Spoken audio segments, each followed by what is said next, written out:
The story begins as Deadpool sneaks into Wakanda, hoping to meet Black Panther.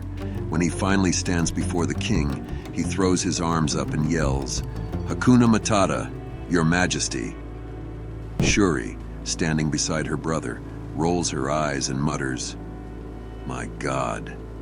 That's the worst thing he could have said. But Black Panther, calm as ever, simply says, "Give him time." The Wakandan soldiers hold Deadpool back, and one of them announces, "We found him in the royal gardens. He somehow got past our defenses." Black Panther's eyes narrow as he stands up from his throne. How is that possible? Deadpool eagerly raises his hand like a school kid and shouts, "Ooh, I can answer that one." He launches into a ridiculous story. There was a 19-hour flight and a bunch of friendly giraffes that I did not reciprocate, and "Enough!" Black Panther interrupts, his voice firm and commanding. He steps closer and glares at Deadpool. "You are here, what do you want?" Deadpool smirks and points with his finger. "What?" "Oh, just a little piece of vibranium, about yay big." He gestures, showing a small size. Black Panther raises an eyebrow, unimpressed. "So, the size of a bullet?" Deadpool throws his hands up and shouts dramatically, "Oh, come on, Chally, it ain't like that. Besides, we both know how this is gonna go down." Black Panther stays silent, waiting. "Enlighten me," he finally says. Deadpool grins wider and explains animatedly, "Oh, like you don't know. These superhero dust-ups have a rhythm to them." He continues, pacing back and forth.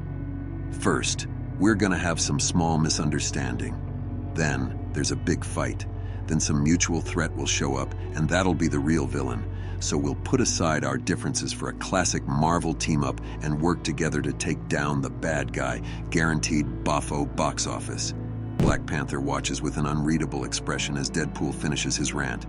"So what do you say we skip all that, cut to the chase, and you give me an inch of vibranium so I can get back in my sexy elephant costume and get out of your hair?" Without missing a beat, Black Panther sternly answers, "No." Deadpool freezes, completely thrown off. "No?" Black Panther crosses his arms.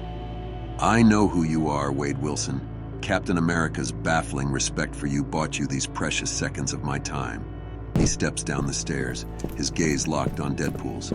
But the Black Panther does not judge the man. He sees the soul. "You tell yourself you are a hero, but I see a murderer and a thief asking for a piece of my country's very heart." Black Panther steps even closer, their faces inches apart. "Either you are planning some great catastrophe, or it is already done, unless I am wrong." Deadpool, caught off guard, stammers, I. But then his expression hardens, and he draws his swords, shouting, "I don't have to explain myself to you, to any of you." He brandishes his blades, eyes narrowed. "You know what? Fine. I let it slide when they gave you top billing on this book, but now I guess we're doing this the hard way. Time for the..."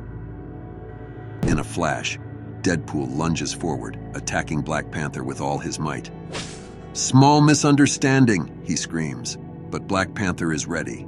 He dodges gracefully and counters with a brutal kick to Deadpool's chest, sending him flying. "Urk!" Deadpool yelps as he hits the ground. Black Panther calmly walks over, towering above Deadpool. "That," he says quietly, "is the stupidest thing you have ever done." He grabs Deadpool by the collar, lifts him effortlessly, and throws him hard against the wall.